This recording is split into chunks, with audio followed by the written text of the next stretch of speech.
கர்த்தருடைய பரிசுத்த நாமம் மகிமைப்படுவதாக. இன்று நம்முடைய தியானத்திற்காக வசனத்தை எடுத்து வாசிப்போம். 2 சாமுவேல் 3வது அதிகாரம் 1வது வசனம். சவுலின் குடும்பத்துக்கும் தாவீதின் குடும்பத்துக்கும் நெடுநாள் யுத்தம் நடந்தது. தாவீது வர வர பலத்தான், சவுலின் குடும்பத்தாரோ வர வர பலவீனப்பட்டு போனார்கள். ஆமென். இதில் 2 குடும்பத்தாரை நாம் பார்க்கிறோம். ஒன்று சவுலின் குடும்பம், இன்னொன்று தாவீதின் குடும்பம். ஒரு குடும்பத்தார் வர வர பலப்பட்டு கொண்டே சென்றார்கள். இன்னொரு குடும்பத்தார் வர வர பலவீனப்பட்டு கொண்டே சென்றார்கள். இவர்கள் 2 பேருமே ராஜாக்கள், ராஜாவின் அபிஷேகம் பெற்றவர்கள். அருமையான தேவனுடைய பிள்ளையே, இது நம் ஒவ்வொருத்தரையும் வெளிப்படுத்துகிறது.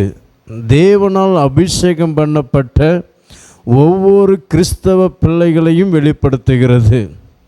இந்நாட்களில் அநேக குடும்பங்களில் ஆவிக்குரிய தேவ ஜனங்கள் பலவீனப்பட்டு கொண்டே போகிறதை நாம் பார்க்கிறோம். ஒரு கூட்டத்தார் பலப்பட்டு கொண்டே போகிறதை நாம் பார்க்கிறோம். அருமையான தேவனுடைய பிள்ளையே, சவுலுடைய குடும்பம் எப்படி அவர்கள் பலவீனப்பட்டு போனார்கள்? தாவீதின் குடும்பத்தார் எப்படி பலப்பட்டு கொண்டே சென்றார்கள்? எனக்கு அருமையான தேவனுடைய பிள்ளையே, இந்நாட்களில் அநேக தேவனுடைய ஜனங்கள் ஆரம்பத்தில் தேவனுடைய சபைக்கு உற்சாகமாக வருவார்கள், தேவனுடைய அற்புதத்தை பெற்றுக்கொள்வார்கள், சாட்சி சொல்வார்கள், சாட்சியாக ஜீவிப்பார்கள். நாட்கள் கடந்ததும் அவளுடைய வாழ்க்கையில் சில பலவீனங்கள் வரும்போது அதை கண்டுக்காமல் விடுகிறதினால் அவளுடைய வாழ்க்கையில் தோல்வியை நாம் பார்க்கிறோம். இந்நாட்களில் அநேக குடும்பங்களில் தேவனுடைய அன்பு காணப்படுகிறதில்லை. அவர்கள் தேவனுடைய பலத்தில் அவர் பலவீனமாக காணப்படுகிறார்கள். மாம்ச பலத்தில் ஒருவேளை பலசாலிகளாக இருக்கலாம். நான் சொல்லுகிறது ஆவிக்குரிய ஜீவத்தில் நான் பேசிக்கொண்டிருக்கிறேன். எனக்கு அருமையான தேவனுடைய பிள்ளையே, சவுலுடைய குடும்பம் நாளுக்கு நாள் பலவீனப்பட்டு கொண்டே சென்றதாக நாம் பார்க்கிறோம். எனக்கு அருமையான தேவனுடைய பிள்ளையே, சவுலின் குடும்பமும் தாவீதின் குடும்பமும் அபிஷேகம் பெற்ற தேவனுடைய பிள்ளைகளை வெளிப்படுத்துகிறது. ஒன்று புரிந்து கொள்ள வேண்டும். சவுல் ஏன் அவர் பலவீனப்பட்டு கொண்டே சென்றார் என்பதை நாம் தியானிக்கும்போது நாமும் கொஞ்சம் கவனமாக ஜீவிக்க நமக்கு உதவியாக இருக்கும் என்று இந்த ஆவியானவர் சொல்லுகிற வார்த்தையை நான் உங்களுக்கு எடுத்து வைக்க நான் விரும்புகிறேன். எனக்கு அருமையான தேவனுடைய பிள்ளையே, முதலாவது பாருங்கள், நாம் வாசிக்கும்போது 1 சாமுவேல் 10வது அதிகாரம்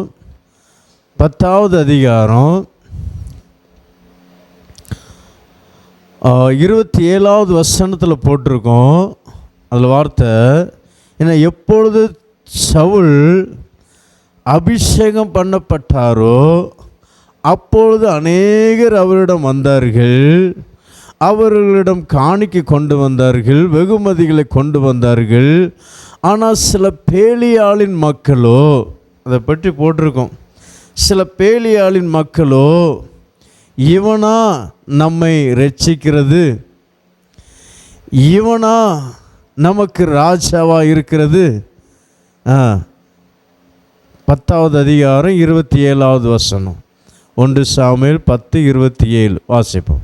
ஆனாலும் பேலியாளின் மக்கள் இவனா நம்மை ரட்சிக்க போகிறவன் என்று சொல்லி, பேலியாளின் மக்கள் இவனா நம்மை ரட்சிக்க போகிறவன் என்று சொல்லி அவனுக்கு காணிக்கை கொண்டு வராமல் அவனை அசட்டை பண்ணினார்கள். அவனோ காது கேளாதவன் போல் இருந்தான்.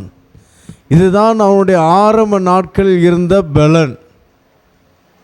எனக்கு அருமையான தேவனுடைய பிள்ளையே, சில பேலியாளின் மக்கள் இவனா நம்மை ரட்சிக்கிறவன், இவனா நமக்கு ராஜா, இவனா நம்மை நடத்துகிறவன் என்று சில பேலியாளின் மக்கள் அவனுக்கு விரோதமாக பேசுகிறார்கள்.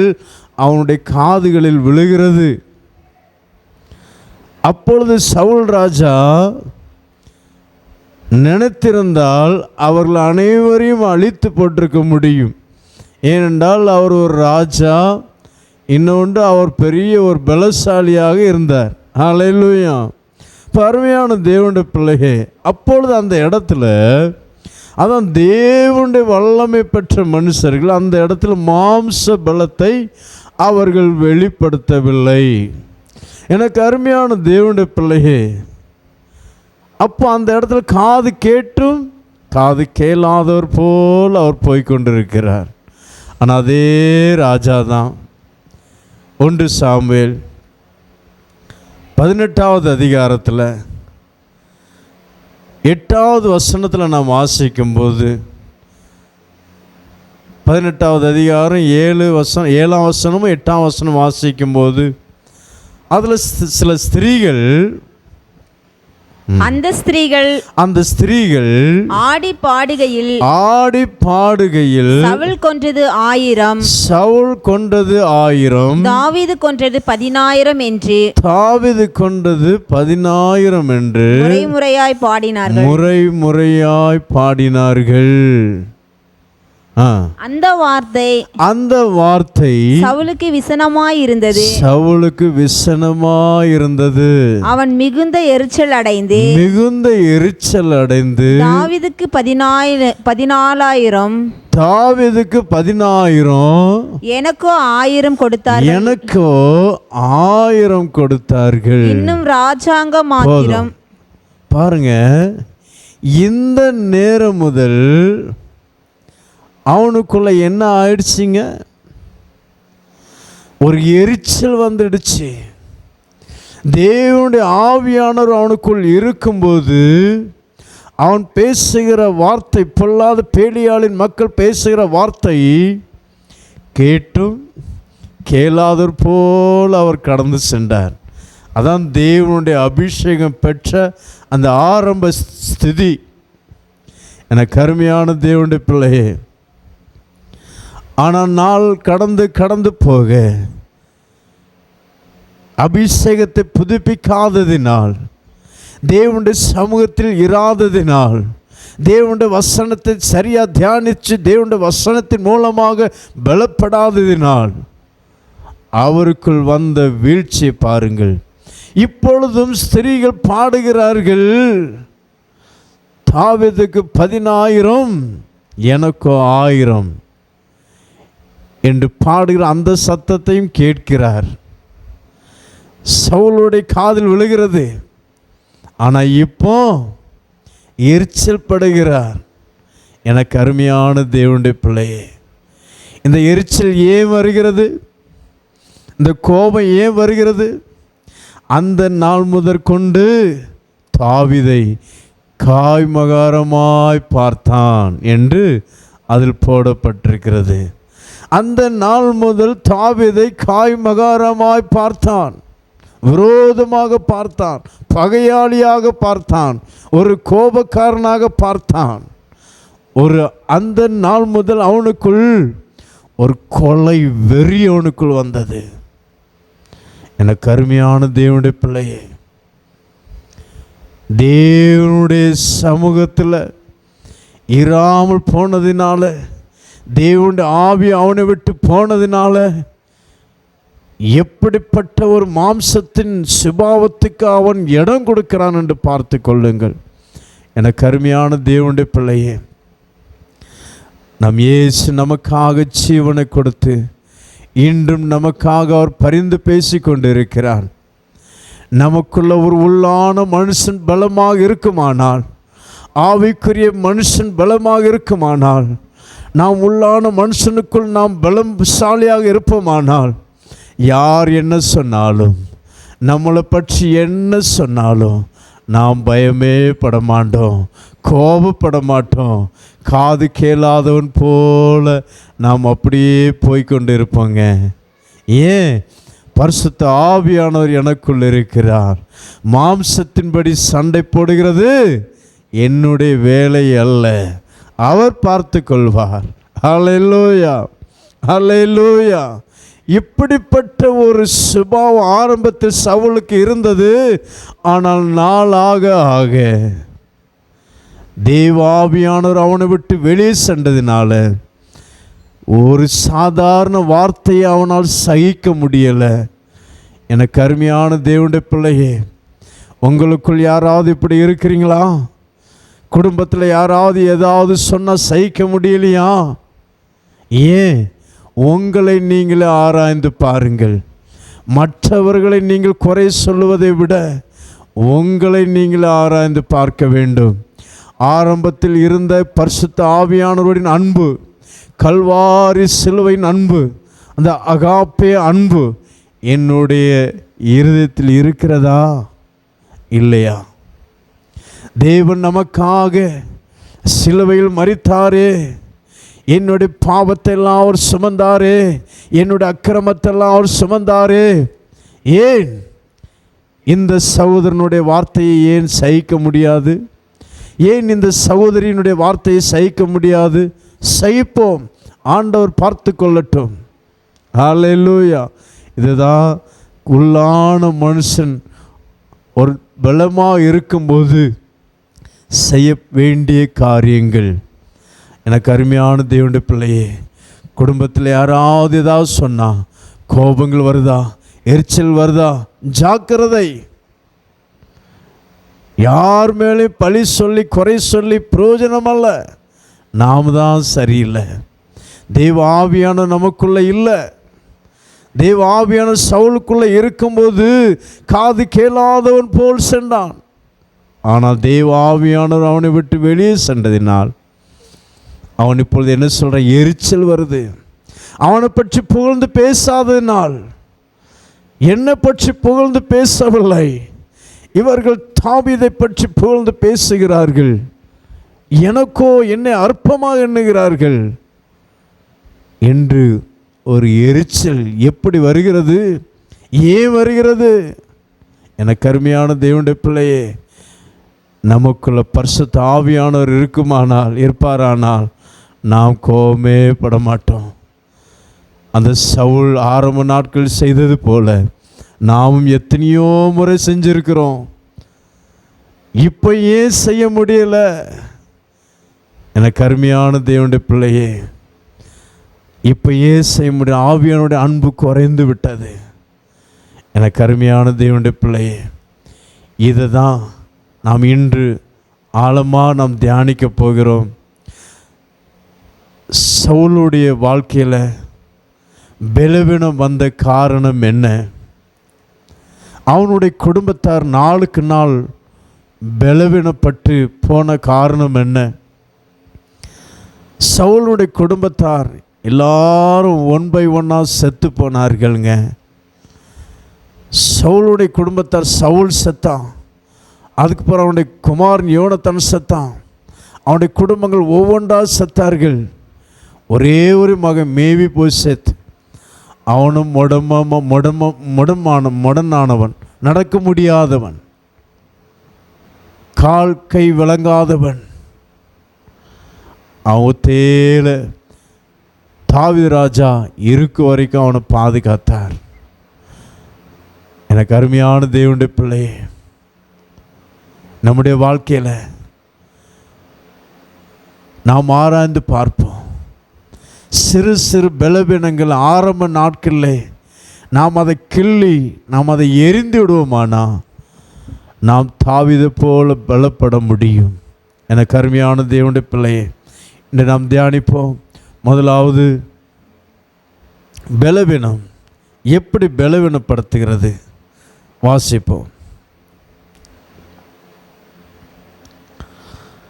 லூக்கா 13வது அதிகாரம் 11வது வசனம். லூக்கா 13:11. அப்பொழுது 18 வருஷமாய் பலவீனப்படுத்தும் ஆவியை கொண்ட ஒரு ஸ்திரீ அங்கே இருந்தாள். அவள் எவ்வளவும் நிமிரக்கூடாத கூனியாயிருந்தாள். ஆமென். இதில் நாம் என்ன வாசிக்கிறோங்க? 18 வருஷமா நிமிரக்கூடாத ஒரு கூனியாக இருந்ததாக நாம் பார்க்கிறோம். 18 வருஷமாக அவளை பலவீனப்படுத்துகிற ஒரு ஆவி. 18 வருஷம் அது அவங்களுக்கு தெரியல. கூனியாவே வச்சிருக்கோம், நிமிர்ந்து நடக்க முடியாது. காரணம், நம்மளை பற்றி தாழ்மை மனப்பான்மையாகவே நாம் இருப்போம். நாம் சரியாக படிக்கலை, நான் சரியாக அழகில்லை, சரியாக வசதி இல்லை, சரியாக கிருபை வரங்கள் இல்லை. அவங்க ஆவியில் நிறைஞ்சு தீர்க்க தரிசனம் சொல்கிறாங்க, அவங்க ஆவியில் நிறைஞ்சு நல்ல வியாக்கியானம் பண்ணுறாங்க, நல்ல பாட்டு பாடுறாங்க, எனக்கு ஒன்றுமே இல்லையே. நல்ல ஆராதனை நடத்துகிறாங்க, நல்ல மியூசிக் வாசிக்கிறாங்க, நல்ல செய்தி கொடுக்குறாங்க, எனக்கு இல்லையே. என் கண்ணை பார் இப்படி இருக்குது, என் முகத்தை பார் இப்படி இருக்குது, என் தலைமுடியை பார் இப்படி இருக்குது, என் காலை பார் இப்படி இருக்குது. அவர்கள் எவ்வளோ அருமையாக நடந்து போகிறாங்க, எனக்கு அவ்வளோதான் நடக்க தெரியலையே, அவ்வளோ ஸ்டைலாக நடக்க முடியலையே. அப்படி தன்னை பற்றி ஒரு தாழ்மை மனப்பான்மை உடையவர்கள் வெளிப்படுத்துகிறது. பிசாசானன் ஒவ்வொரு நாளும் தன்னை பற்றி தாழ்மை மனப்பான்மையான காரியத்தை ஒவ்வொரு நாளும் முன்பாக நிறுத்தி கொண்டு காமிச்சு கொண்டே இருப்பான். எனக்கு அருமையான தேவனுடைய பிள்ளையே, ஒரு முறை ஒரு ஷார்ட் வீடியோ வந்துச்சு. அவங்க கருப்பு அந்த சகோதரி, அவங்க யூடியூப்பில் ஏதோ டிக்டாக்ல எடுத்து போட்டு சும்மா அவங்க அது பார்க்குறதுக்கு ஆரம்ப நாட்களில் பார்க்குறதுக்கு அவ்வளோ மோசமாக இருக்குங்க. உண்மையில் நான் பார்த்துருக்கேன். அவங்க ஆரம்ப நாட்களில் எல்லாம் அந்த இடத்துல ஷார்ட்டாக எடுத்து போட்டிருந்தாங்க, நான் பார்த்தேன். அவ்வளோ மோசமாக இருக்கும். ஆனாலும் அவங்க வெட்கப்படலை. நான் வருவேன், நான் உயர்ந்த இடத்துக்கு வருவேன் போட்டுகிட்டே இருந்தாங்க. சோர்ந்து போகலை. அவங்களோட அழகை பற்றி பார்க்கலை. அவங்களோட அழகு ஒன்றுமே இல்லை, பார்க்க போனால் ஒன்றும் இல்லை. அவங்களோட தகுதியின்மை பார்க்கலை. அவங்க இவ்வளோ மோசமான கலராக இருக்கு அதை பார்க்கலை. அவங்களுக்கு ஒரு குறிக்கோள், நான் எப்படியாவது ஒரு உயர்ந்த இடத்துக்கு வந்தாகணும். அவங்க பெரிய அந்த சன் டிவியில் பெரிய ஒரு ஆக்டராக இருக்கிறாங்க. சுந்தரி, உங்களுக்கு தெரியும். எத்தனை பேர் சீரியல் பார்க்குறீங்க உங்களுக்கு தெரியும். நாங்கள் சீரியல் பார்க்குறதில்ல, ஆனாலும் இந்த ஷார்ட் வீடியோ அப்பப்போ அவங்கள பற்றி போட்டிருப்பாங்க. அதெல்லாம் நான் பார்த்ததை நான் சொல்கிறேன். உண்மையில் அப்படி உலக மனுஷர்களுக்குள் தன்னுடைய தாழ்ந்த மனப்பான்மை எடுத்து போடத்தக்கதாக ஒரு சக்தியை அவர்களுக்குள் கடவுள் கொடுத்திருக்கிறார். ஆனால் அபிஷேகப்பட்ட தேவனுடைய பிள்ளைகளுடைய குடும்பங்களில் இந்நாட்களில் அந்த ஒரு தாழ்மை மனப்பான்மையை ஜெயிக்க முடியலைங்க. இந்த கூனி, நான் அப்படிப்பட்டவன், தலை நிமிர்ந்து பார்க்க முடியல. பிசாசானவன் ஒவ்வொரு நாளும் நம்முடைய பலவீனத்தை எடுத்து அப்படியே முன்பாக நிறுத்தி நீ அப்படிப்பட்டவள் அப்படி என்று சொல்லி அப்படி நம்மளை வளர விடாதபடி, நிமிர விடாதபடி கூனியாவே வச்சிருக்கிற பலவீனப்படுத்துகிற ஆவி. எனக்கு அருமையான தேவனுடைய பிள்ளையே, இந்த மாதிரி ஆவி உங்களுடைய வாழ்க்கையில் கிரியை செய்கிறதா? ஆராய்ந்து பாருங்க. இந்த மாதிரி ஆவிக்கு எவ்வளோ வேணும் இடம் கொடுக்காதுங்க. பிசாசு நம்மை நரகத்துக்கு நேராக ஆயத்தப்படுத்துவான். எனக்கு அருமையான தேவனுடைய பிள்ளையே, கர்த்தர் சீக்கிரமாக வரப்போகிறார். நாம் பலமுள்ளவர்களாக காணப்பட்டு தேவனுடைய ராஜ்யத்தில் நாம் காணப்பட வேண்டும். ஒரு கூட்ட ஆத்துமாக்களை நாம் ஆதாயப்படுத்த வேண்டும். எனக்கு அருமையான தேவனுடைய பிள்ளையே, நம்முடைய இயேசு ஜீவிக்கிறார். அவர் நம்மை ஆசீர்வதிப்பார். தாழ்ந்த மனப்பான்மையை எடுத்து, நெகட்டிவான சிந்தனையை எடுத்து பாசிட்டிவாக நாம் சிந்திப்போம். கர்த்தர் நம்மை ஆசீர்வதிப்பார். ஹல்லேலூயா. இரண்டாவது எந்த பலவீனம் பார்ப்போம், வாசிங்க.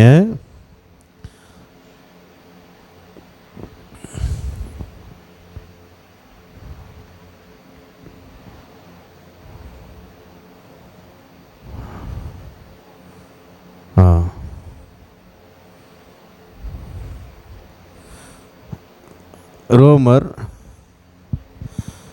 14வது அதிகாரத்தில் ஒரு வசனம் வாசிக்க முடியும். ரோமரில் 4வது அதிகாரமா? அதில் இல்லை, ஒரு வார்த்தை போட்டிருக்கோம். ஆபிரகாம் விசுவாசத்தில் பலவீனமாக இருக்கவில்லை. ஆபிரகாம் விசுவாசத்தில் பலவீனமாக இருக்கவில்லை. ஆபிரகாம் ரோமர் 4வது அதிகாரத்தில் போட்டிருக்குன்னு நினைக்கிறேன், 4 கடைசியில் போட்டிருக்குன்னு நினைக்கிறேன், சரியா ஞாபகம் இல்லை. இப்போ ஆபிரகாம் விசுவாசத்தில் பலவீனமாக இருக்கவில்லை. அப்போ நம்முடைய ஆவிக்குரிய ஜீவியத்தில் நாளுக்கு நாள் பிசாசானவன் நம்முடைய விசுவாசத்தை குறைக்க முயற்சி பண்ணுவான். விசுவாசத்தில் பலவீனப்படம் நாளுக்கு நாள் விசுவாசத்தை எடுத்து போட அவன் பிரயாசப்படுவான். விசுவாசத்தை எடுத்தாச்சுன்னா அவன் ஈஸியாக கிரியை செய்ய முடியும். எனக்கு அருமையான தேவனுடைய பிள்ளையே, அதனால தான் பரிசுத்த பவுல் சொல்கிறார். என்ன சொல்கிறார்? நல்ல போராட்டத்தை போராடினேன், ஓட்டத்தை முடித்தேன், விசுவாசத்தை காத்து கொண்டேன். விசுவாசத்தை எடுக்கும்படியாக, உங்களுக்குள் இருக்கிற விசுவாசத்தை எடுக்கும்படியாக பிசாசான நாளுக்கு நாள் கிரியை செய்வான். விசுவாசம் எனக்கு அருமையான தேவனுடைய பிள்ளையே, எப்படியாவது நாம் விசுவாசத்தை காத்துக்கொள்ளணும். விசுவாசத்தை காத்துக்கொள்ளணும். எனக்கு அருமையான தேவனுடைய பிள்ளை, முதலாவது நம்முடைய வாழ்க்கையில் காணப்படுகிற பலவீனம் தாழ்ந்த மனப்பான்மை. இரண்டாவது, விசுவாசத்தில் பலவீனமாக இருக்கக்கூடாது. விசுவாசத்தில் நீங்கள் அந்த வசந்த வாசிக்கும்போது, ரோமரில் வாசிக்கும்போது 4வது அதிகாரத்தில் கடைசி வசனம் நினைக்கிறேன், அது நல்லா அருமையாக போட்டிருக்கோம். அப்படி 4வது அதிகாரத்தில் கடைசி வசனம் நினைக்கிறேன், அவன் விசுவாசத்தில் பலவீனமாக இருக்கவில்லை. 4:19, அவன் ஏறக்குறைய 100 வயதுள்ளவனாக இருக்கும்போது தன் சரீரம் செத்து போனதையும் சாராளுடைய கற்பம் செத்து போனதையும் எண்ணாதிருந்தான். தேவனுடைய வாக்குத்தத்தத்தை குறித்து அவன் அவிசுவாசமாய் சந்தேகப்படாமல் தேவன் வாக்குத்தத்தம் பண்ணினதை நிறைவேற்ற வல்லவராய் இருக்கிறார் என்று முழு நிச்சயமாய் நம்பி தேவனை மகிமைப்படுத்தி விசுவாசத்தில் வல்லவனானான். ஹல்லேலூயா. விசுவாசத்தில் வல்லவனானான். அவனுடைய சரீரம் செத்து போச்சு, சாராளுடைய கற்பம் செத்து போச்சு. ஆனால் அவன் சோர்ந்து போகலைங்க, சோர்ந்து போகலை. விசுவாசத்தில் வல்லவனானான். அந்த ஒரு விசுவாசம் நமக்கு வேணும். இருக்குதாங்க. ஆரம்ப நாட்களில் உங்களுக்கு எவ்வளோ அற்புதம் செய்தார். அந்த அற்புதத்தெல்லாம் நினச்சி பார்க்கும்போது நமக்குள்ள ஒரு சந்தோஷம் உண்டாகும். இன்னொரு விசுவாசம், இன்னும் வைராக்கியம் விசுவாசத்தில் வளர நமக்கு உதவி செய்யும். ஆனால் சில நேரங்களில் சில சோதனை நேரத்தில், பிரச்சனை நேரத்தில் நமக்குள்ள விசுவாசம் வருதா? அதான் பேதுரு 2 பேதுரு 1:7 அதிகாரம் 8வது வசனம் நினைக்கிறேன், 7வது வசனம். உங்களுடைய விசுவாசம் பொன்னை போல சோதிக்கப்படுமா? விசுவாசம் என்ன? விசுவாசம் பொன்னை காட்டிலும் அதிக விலையேறு பெற்றதாக இருக்கிற உங்கள் விசுவாசம் பொன் அக்னியினால் சோதிக்கப்படுவது போல உங்கள் விசுவாசமும் சோதிக்கப்படும். எப்படி சோதிக்கும்? பிரச்சனை வரும், போராட்டம் வரும். அதில் நம்ம என்ன செய்யணும்? தைரியமாக இருக்கணும். அவர் பார்த்து கொள்வார். யார் பார்த்து கொள்வார்? அவர் பார்த்து கொள்வார். கர்த்தர் பார்த்து கொள்வார். யெகோவா ஈரே,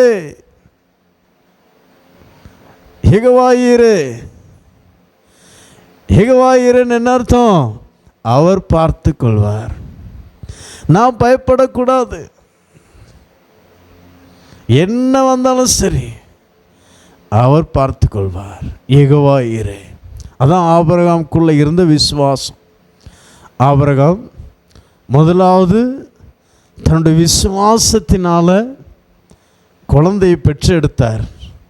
அவனுடைய சரீரம் செத்து போச்சு, சாராளுடைய கற்பமும் செத்து போச்சு. ஆனாலும் அந்த விசுவாசம் வல்லமை உள்ளதாக இருந்தபடினால ஒரு குழந்தையை பெற்று எடுத்தார். அதுக்கு பிறகு அவருக்கு சோதனை வரலையா? அதுக்கு பிறகு சோதனை வச்சார். தேவன் சோதனை வச்சார். என்ன சோதனை? இந்த ஒரே ஒரு குமாரனை அருமையாக சொல்கிற 22வது அதிகாரத்தில், நீ நேசிக்கிற உன் ஏகசுதனும் உன் ஒரே குமாரனுமாக இருக்கிற ஈசாக்கை கொண்டு பலி செலுத்து. அப்பவும் இருந்துச்சு அவருக்கு ஒரு விசுவாசம். என்ன விசுவாசம்? என் பிள்ளைய 2 துண்டாக வெட்டி போட்டாலும் அவர் அவனுக்கு ஜீவன் கொடுக்க வல்லவர். அவர் அவனுக்கு ஜீவன் கொடுக்க வல்லவர். அந்த ஒரு விசுவாசம் இருந்துச்சுங்க. அதனால தான் அந்த இடத்துல ஈசாக்கு கேட்குறாரு. ஈசாக்கு பதில் சொல்ல முடியல தகப்பனால. அப்பா, விறகு இருக்கு, நெருப்பு இருக்கு, எல்லாம் இருக்குது, ஆனால் பழிப்பொருள் இல்லையே. அப்பா அவருக்கு ஒன்றுமே சொல்ல முடியல. ஒன்று தான் பழி செலுத்த போகிறேன்னு சொல்ல முடியுமா? அந்த சோதனை நேரத்திலும், பயங்கரமான நெருக்கமான நேரம், ஒரே ஒரு மகன் பேசுகிறான், கேட்குறான், அப்பான்னு கூப்பிடுறான். 100 வயசுக்கு பிறகு கொடுத்த குழந்தை. இப்போ நான் பழி செலுத்த போகிறேன், நான் உனக்கு என்ன பதில் சொல்ல? அந்த நேரத்தில் அளவும் செய்யலை. நாம அந்த நினைஞ்சிருப்போம், என்ன செய்ய? அவர் சொல்லிட்டாரே. அப்படியே அழுது அழுது வா வா வா வா வா வா வா அப்படியே கோபத்தோடு எடுத்து கூட்டிகிட்டு போவோம். என்ன செய்ய? சொல்லிட்டார் அந்த மனுஷன். அவர் பார்த்து கொள்வார். மகன் போல்டாக சொல்கிறார், கர்த்தர் பார்த்து கொள்வார். யெகோவா ஈரே. எப்படிங்க ஒரு தைரியம் வரும்? அதான் விசுவாசம், அதான் விசுவாசம். எனக்கு அருமையான தேவனுடைய பிள்ளை, நமக்குள்ள விசுவாசம் நாளுக்கு நாள் எப்படி இருக்கிறது? நாளுக்கு நாள் விசுவாசம் பலப்படுகிறதா, இல்லை என்றால் பலவீனப்படுகிறதா? விசுவாசம் நமக்குள் பலவீனப்படுமானால் நாம் சவுளை போல பலவீனப்பட்டு கொண்டே இருப்போம். நாம் தாவீதை போல பலப்படணும். நமக்குள்ள நாளுக்கு நாள் விசுவாசத்தில் ஊன்ற கட்டப்படணும்.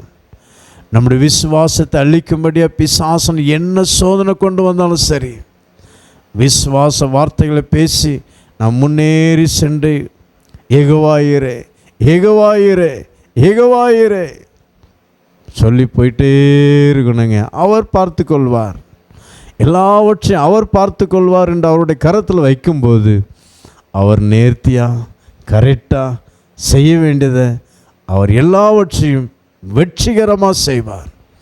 எந்த மனுஷனையும் பார்த்து நம்ம நம்பக்கூடாது. பெற்றோரும் இல்லை, உடன்பிறப்பால் இல்லை, யாரும் நமக்கு உதவி செய்ய முடியாது, யாரும் நம்மோடு கூட வர முடியாது. அவர் தான் நமக்கு உதவி செய்யணுங்க. இந்த விசுவாச யாத்திரையில், இந்த ஆவிக்குரிய யாத்திரையில் நமக்கு கூட வருகிறவர் அவர் தான். ஹல்லேலூயா. எனக்கு அருமையான தேவனுடைய பிள்ளையே, மூன்றாவது சவுலுடைய பலவீனம் என்ன? வாசிப்போம். 1 கொரிந்தியர் 8:7. ஆகிலும் இந்த அறிவு எல்லாரிடத்திலும் இல்லை. சிலர் இன்றைய வரைக்கும் விக்கிரகத்தை ஒரு பொருள் என்று எண்ணி விக்கிரகத்துக்கு படைக்கப்பட்டதை புசிக்கிறார்கள். அவளுடைய மனசாட்சி பலவீனமாக இருப்பதால் அசூசிப்படுகிறது. எனக்கு அருமையான தேவனுடைய பிள்ளையே, இதில் நாம் என்ன பார்க்கிறோம்? மனசாட்சி என்ன ஆகுதுங்க? பலவீனப்படுகிறது. மனசாட்சி பலவீனப்படுகிறது. அருமையான தேவனுடைய பிள்ளையே, நம்முடைய மனசாட்சி எப்படி இருக்கு? சுத்தமுள்ள மனசாட்சி காத்து கொள்ள வேண்டும் என்று நாம் வேதத்தில் வாசிக்கிறோம். பவுல் நிருபத்தில் சொல்லுகிறார். நம்முடைய சுத்தமுள்ள மனசாட்சி நாம் காத்து கொண்டவர்களாக இருக்கணும். நம்முடைய மனசாட்சி என்ன பேசுது? யாருக்காவது மனப்பூர்வமாக தீமை செய்கிறோமா? மனப்பூர்வமாக தீமை செய்கிறோமா? ஆனால் சவுல் விசுவாசம் போயிடுச்சுன்னா பின்ன எனக்கு அருமையான தேவனுடைய பிள்ளையே, விசுவாசம் போயிடுச்சுன்னா மனசாட்சி மனப்பூர்வமாக மற்றவர்களுக்கு தீமை செய்ய அது ஒப்பு கொடுக்கும். மனசாட்சி செத்துரும். விசுவாசம் போயிடுச்சு, சவுலுக்குள் இருந்த விசுவாசம். இப்போ அதனால தான் மற்றவர்களை சவுல் தாவீதை கொலை செய்யும்படி வகை தேடி கொண்டு இருக்கிறார். யாருக்காவது தீமை செய்யணும், யாரையாவது கண்ணீர் வர வைக்கணும், யாரையாவது வேதனைப்படுத்தணும். அவனுடைய எண்ணமே அதான். ஏன்? மனசாட்சி செத்து போயிடுச்சு. மனசாட்சி அவனுக்குள்ள இல்லை. மனசாட்சி பலவீனப்பட்டு போச்சு. எனக்கு அருமையான தேவனுடைய பிள்ளையே, நாம் எப்படி இருக்கிறோம்? இப்போது முதலாவது நாம் வாசித்தோம், பலவீனப்படுத்துகிற ஆவி, தாழ்ந்த மனப்பான்மை. இரண்டாவது விசுவாசம். மூன்றாவது மனசாட்சி. மனசாட்சி பலவீனப்படக்கூடாது. ஒன் பை ஒன்னா பிசாசானவன் என்ன செய்கிறான்? நம்மளை பலவீனப்படுத்தி அவன் மேற்கொண்டு அவன் ஜெயிக்க பார்க்கிறான். நாம் மிகவும் கவனமாக ஜாக்கிரதையாக இருக்க வேண்டும். 4வது வாசிக்கும்போது கலாத்தியர் 4வது அதிகாரம் 13வது வசனம். கலாத்தியர் 4:13. மாம்சத்தின் கிரியைகள் வெளியரங்கமாய் இருக்கின்றன. 4:13. கலாத்தியர் 4:13. உங்களுக்கு தெரிந்திருக்கிறபடி நான் சரீர பலவீனத்தோடு முதலாந்தரம் உங்களுக்கு சுவிசேஷத்தை பிரசங்கித்தேன். சரீர பலவீனம். சவுலுடைய சரீரத்தில் ஒரு பலவீனம் இருந்துச்சு. எனக்கு அருமையான தேவனுடைய பிள்ளையே, அந்த மூன்றையும் பரிசுத்த பவுல் ஜெயித்ததுனால தாழ்ந்த மனப்பான்மை சவுலுக்கு, இந்த புதிய ஏற்பாட்டு சவுலுக்கு கிடையாது. தாழ்ந்த மனப்பான்மை கிடையாது. விசுவாசத்தை காத்து கொண்டார், மனசாட்சியை காத்து கொண்டார். அவர் சரீரத்தில் பலவீனமாக இருந்துச்சு. பிசாசு சரீரத்தை பலவீனப்படுத்துவான், பலவீனத்தை கொண்டு வருவான், வியாதியை கொண்டு வருவான், சோர்வுகளை கொண்டு வருவான். அவனுடைய திட்டம் எப்படியாவது தேவனுடைய அன்பை விட்டு விழத்தள்ளணும். பரிசுத்த பவுல் ஆண்டவர் நோக்கி ஜெபிக்கிறார். ஆண்டவரே, என் வியாதி நீங்கணுமே, என் பலவீனம் நீங்கணுமே 2 Corinthians 12:9 சொல்கிறார். வாசி. 2 Corinthians 12:9, என் கிருபை உனக்கு போதும், என் கிருபை உனக்கு போதும். எனக்கு அருமையான தேவனுடைய பிள்ளை, என் கிருபை உனக்கு போதும். பலவீனங்கள் இருக்கும், சரீரத்தில் வியாதிகள் இருக்கும், அதை பார்த்து பயப்படக்கூடாது, சோர்ந்து போகக்கூடாது. நம்ம ஆண்டவர் மேலே வச்சிருக்கிற விசுவாசத்தில் நாம் என்ன செய்யணும்? இன்னும் வளர்ந்து போய்கிட்டே இருக்கணும். சவுலுக்குள்ளே இருந்த விசுவாசம் அப்படியே புதிய ஏற்பாட்டு சவுலுக்குள் இருந்த விசுவாசத்தை அப்படியே பாதுகாத்து கொண்டாருங்க, பாதுகாத்து கொண்டார். பழைய ஏற்பாட்டு சவுல் ராஜா இந்த விசுவாசம் ஆரம்ப நாட்களில் இருந்த விசுவாசத்தை இழந்தார், சுத்த மனசாட்சி இழந்தார், தாழ்ந்த மனப்பான்மையை அதை மேற்கொள்ளாமற் போனார். சரீரத்தில் பலவீனம் ஒவ்வொரு நாளும் தாக்க ஆரம்பித்தது. சரீரத்தில் வேதனைப்படும் போது தாவீது வந்து மியூசிக் வாசிக்கும் போது அவனுக்கு கொஞ்சம் இளைப்பாறுதல் கிடைக்கும். அப்படியே மாறிட்டான். சவுல் ராஜா அந்த 3 ஜெயிக்காததினால் லாஸ்ட்டில் என்னாச்சு? தாவீது வந்து மியூசிக் வாசிக்கும் போது அவனுடைய பலவீனத்திலேருந்து ஒரு இளைப்பாறுதல் உண்டாகும். இந்த கருமையான தேவனுடைய பிள்ளையே, நம்முடைய ஆவிக்குரிய ஜீவித்தில் பிசாசானவன் இந்த விசுவாச ஓட்டத்தில், இந்த வனாந்தர பாதையில் பிசாசான ஒன்றா கொண்டு வருவான். நாம் ஜாக்கிரதையாக இருக்கணும், நேனமாக இருக்கணும். எப்படியாவது நாம் பலசாலியாக, தாவீதின் குடும்பத்தை போல பலசாலியாக நாம் காணப்படணும். எனக்கு அருமையான தேவனுடைய பிள்ளையே, அடுத்தாப்புல நான் பார்க்கும்போது வாசிப்போம்.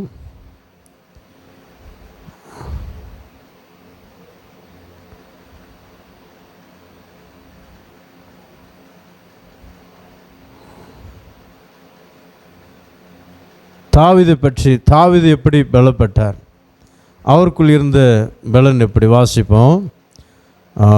2 தீமோத்தேயு 2வது அதிகாரம் 1வது வசனம் வாசி.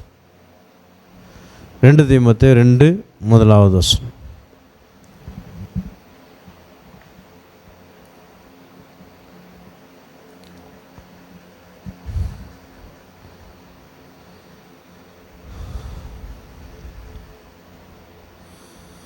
ஆதலால் என் குமாரனே, நீ கிறிஸ்து இயேசுவில் உள்ள கிருபையில் பலப்படு.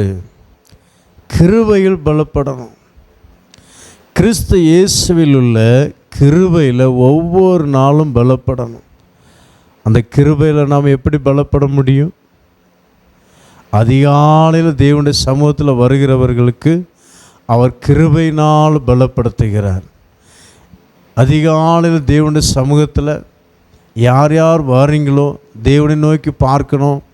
தேவனுடைய அன்பில் நிறைஞ்சி யார் யார் தேவனுடைய சமூகத்தில் வந்து அவர் கூப்பிடுறீங்களோ, ஜெபிக்கிறீங்களோ, சோத்திரம் பண்ணுறீங்களோ, பாடலாரம் பண்ணுறீங்களோ, வசனம் படிக்கிறீங்களோ, அதிகாலையில் நீங்கள் வந்து தேவனுடைய சமூகத்தில் வந்து நீங்கள் என்ன செய்தாலும் சரி, உங்களுக்கு கிருபையினால் அவர் பலப்படுத்துவார். உங்களுக்கு கிருபையினால் பலப்படுத்துவார். ஒவ்வொரு நாளும் அவருடைய கிருபை புதிதாக இருக்கிறது. அந்த புதிதாக இருக்கிறது. சங்கீதக்காரன் தாவீதினுடைய சங்கீதத்தை நாம் அநேக சங்கீதத்தில் வாசிக்க முடியும். 46வது சங்கீதம் 5வது வசனத்தில் தேவன் அதன் நடுவில் இருக்கிறார், அது அசையாது. அதிகாலையில் தேவன் அவர்களுக்கு சகாயம் பண்ணுவார்.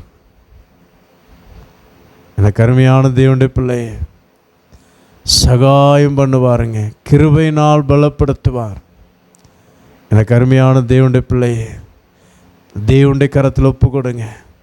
அவர் நல்லவர், அவர் வல்லவர், அவர் பெரிய காரியங்களை செய்வார். தேவனால் கூடாத காரியம் ஒன்றுமே இல்லை. அவரால் எல்லாம் கூடும், அவரால் எல்லாம் கூடும். தேவனுடைய சமூகத்தில் வந்து அவருடைய கிருபை பெற்று நீங்கள் பலப்பட்டு நீங்கள் பலத்தோடு இருக்கும்போது அந்த தாழ்ந்த மனப்பான்மையை நீங்கள் மேற்கொள்ள முடியும். விசுவாசத்தை கெடுக்கிற பொல்லாத வல்லமையை நீங்கள் மேற்கொண்டு விசுவாசத்தில் பலசாலியாக மாற முடியும். மனசாட்சி சுத்தமுள்ளவர்களாக காத்து கொள்ள முடியும். சரீரத்தில் பலவீனம் வந்தாலும் வியாதி வந்தாலும் அவருடைய கிருபையினால் நீங்கள் பலத்தோடு அவருக்காக நீங்கள் எதனாலும் செய்ய முடியும்.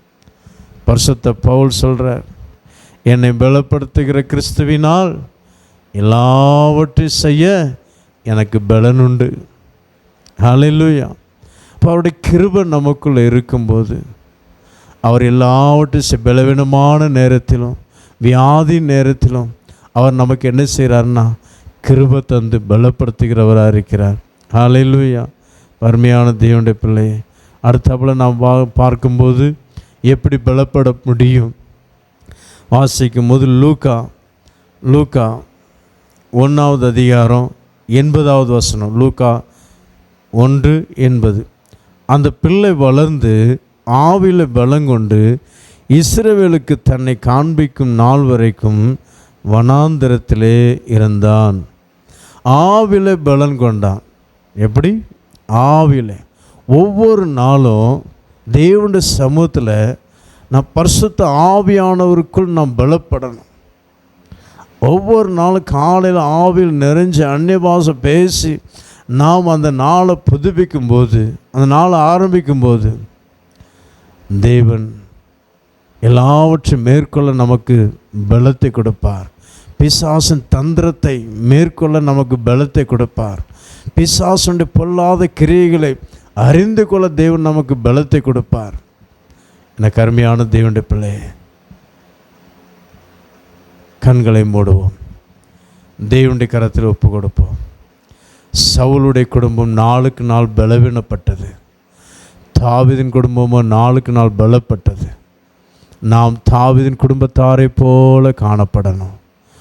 ஒவ்வொரு நாளும் நாளுக்கு நாள் பலப்படுகிறவர்களாக மாறணும். உள்ளான மனுஷனில் பலப்படுகிறவர்களாக மாறணும். உள்ளான மனுஷனில் பலசாலிகளாக மாறணும். ஆபிரகாமுடைய வாழ்க்கையில் விசுவாச சோதனை வந்தபோது யெகோவாயிரே கர்த்தர் பார்த்து கொள்வார், அவர் பார்த்து கொள்வார். தன்னுடைய மகனுக்கு தைரியமாக சொல்கிறார், யெகோவாயிரே கர்த்தர் பார்த்து கொள்வார். நம்முடைய விசுவாசம் எப்படி இருக்கிறது? அங்கும் இங்கும் ஆடிக்கொண்டு இருக்கிறதா? எப்படி இருக்கிறது? நம்மை நாமே ஆராய்ந்து பார்ப்போம். விசுவாசத்தை காத்துக்கொள்வோம். சுத்த மனசாட்சி காத்துக்கொள்வோம். தாழ்ந்த மனப்பான்மை நாம் மேற்கொள்வோம். சரீரத்தில் பலவீனம் வரும்போது, வியாதியில் வரும்போது அவர் நமக்கு கிருபை தந்து எல்லாவற்றையும் செய்ய பலனை கொடுத்து அவர் நம்மை நடத்துகிறவராக இருப்பார். கண்களை மூடுவோம், ஒப்பு கொடுப்போம். சர்வ வல்லமையுள்ள பிதாவையும் நன்றியோடு ஸ்தோத்திரிக்கிறோம். நீ நல்லவர், நேற்று மீண்டும் மீண்டும் மாறாதவரையா. அப்பா ஸ்தோத்திரம். இந்த செய்தி கேட்ட நம்முடைய பிள்ளைகள் ஒவ்வொருத்தர் நீர் ஆசீர்வதிக்கும்படியாக நாங்கள் செபிக்கிறோம். தாவீதின் குடும்பமோ நாளுக்கு நாள் பலப்பட்டது. சவுலின் குடும்பமோ நாளுக்கு நாள் பலவீனப்பட்டது. ஆண்டவரே, நாங்கள் தாவீதின் குடும்பத்தை போல பலப்படத்தக்கதாக கிருபைதாங்க. அப்பா, தாழ்ந்த மனப்பான்மை நாங்கள் ஜெயிக்கணும். விசுவாசத்தில் பலவீனமாயிராதபடி பலசாலியாக இருக்கணும். சுத்தமுள்ள மனசாட்சியை காத்துக்கொள்ளணும். ஒவ்வொரு நாளும் கிருபைகளை பெற்று சரீரத்தில் வருகிற பலவீனங்கள் வியாதிகளை மேற்கொண்டு உமக்காக எல்லாவற்றையும் எப்பொழுது செய்யத்தக்க திராணியுள்ளவர்களாக மாறணும். உடைய நாமம் மகிமைப்படட்டும். அப்பா, நாளுக்கு நாள் நாங்கள் ஆவியில் பலப்படணும், மாம்சத்தில் அல்ல. ஆவிக்குரிய ஜீவித்தில் நாங்கள் பலப்படணும், மாம்ச சுபாவத்தில் அல்லப்பா. மாம்ச நாளுக்கு நாள் அழியணும். மாம்ச சுபாவம் நாளுக்கு நாள் அழியணும். ஆவிக்குரிய சுபாவம் நாளுக்கு நாள் வளரணும். எங்களுக்குள் உதவி செய்யும் ஆண்டவரே. ஸ்தோத்திரப்பா.